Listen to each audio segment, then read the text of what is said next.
I know this might sound crazy, but Jujutsu Kaisen Season 1 is mid, bro. Now, calm down for a second. I'm only talking about Season 1, not the movie, not Season 2, and not Season 3. Don't get me wrong. I love Jujutsu Kaisen. Season 1 just has a lot of issues. Let me explain to you why.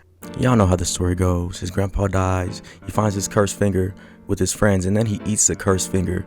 And then now he has this king of curses trapped inside of him. Now I'm already thinking, oh, here we go. Oh, brother, this is Naruto. This is another Naruto. Then he has to team up with Megami, Nobara, and Gojo. And I'm like, oh, Team 7. Oh my goodness. Because if you think about it, Yuji is goofy like Naruto, of course. Megami is edgy like Sasuke. And Nobara is not useless. Okay, maybe there might be a difference. And then just look at Gojo and Kakashi, bro. Like, come on. The similarities are right there. Oh yeah, Sakura isn't useless. Come on now, guys. I'm just playing.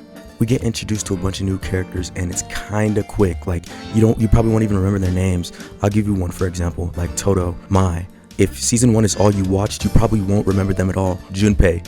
We get introduced to him like 2 episodes in, and then he just dies. Like, they try to make it so sad, as if like you're supposed to care, but I don't care. Like, we've only known this guy for like 2 episodes. Why should I care? You don't give us a reason to care, because the pacing is just too quick. You don't even know him. Whenever the Kyoto Sister School exchange event was talked about, I thought we won't get to see that for a long while, but literally like a few episodes later, it's already happening, and I'm like, oh wow. So of course I'm already thinking in my head, this is very similar to something that I know. Y'all already know what I'm gonna say, the Chunin exams. Now, let me talk about Naruto real quick. So after the first 20 episodes, them defeating Zabuza and fixing that bridge up, you know, Kakashi talks to them about the Chunin exams. I thought we wouldn't get to see that for a while, but we do. Here's the thing. We get to see the characters build up.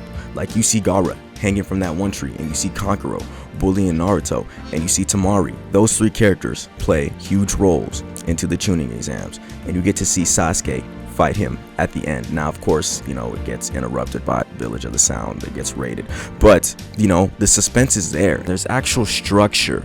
We get to see matches, like individual matches. We get to see who advances. We get to see who gets eliminated, and I just think that's really cool for the build up, unlike, you know, Jujutsu Kaisen, where there's not really that much structure. It's just like one man for himself, you know what I mean? There has to be time for suspense and build up, but for the sister exchange event for Jujutsu Kaisen, it's just boom, we're already there. And then literally 3 episodes later, it's already over because the curses come and raid the event.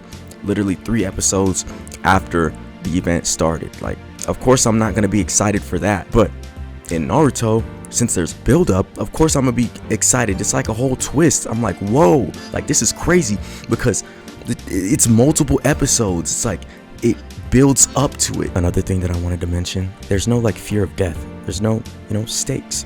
And, you know, in Jujutsu Kaisen, it's just like, oh, dang, there's a big bad enemy. What are we gonna do? Oh, just wait for Gojo to come. Or Yuji's like, oh, let me just let Sukuna take over my body.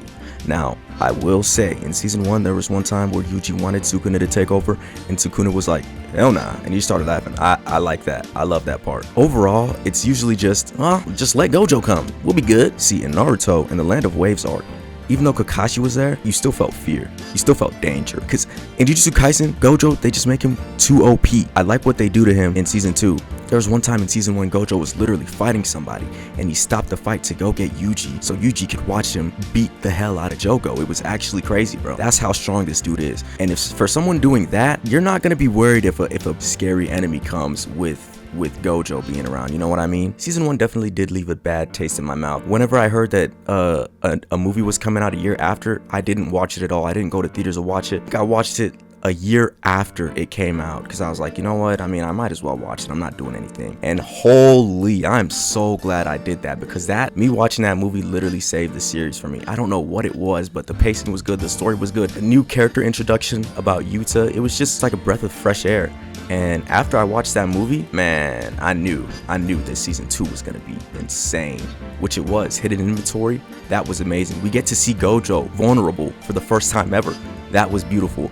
And then Shibuya, Gojo is sealed now, which is even like, oh my god, now stakes are actually high. You know what I mean? And it just pushes the story forward, in my opinion. And you know, that's what I love. And then I read the Culling games, and it just gets even crazier. Like, this, more stakes are high, more things happen. I love it now. I love the series. And anime can have good animation, good fight scenes, but if there's no story, then I will not be invested at all. Solo Leveling, for an example, I do not enjoy watching that at all, because all it is just him leveling up and then fighting somebody else. But the fights are cool, but there's no depth, in my opinion. Jujutsu Kaisen at least has some depth. Now, I love Jujutsu Kaisen. You know, back when season 1 was coming out and stuff, I genuinely I'd use a few fight scenes from there, but that was not what I was constantly using. I think I was using more Naruto, more Demon Slayer. But now, I use Jujutsu Kaisen in most of my edits now for flow. I love the series, it's great. Even though, for you manga readers, y'all know how it ended. But even with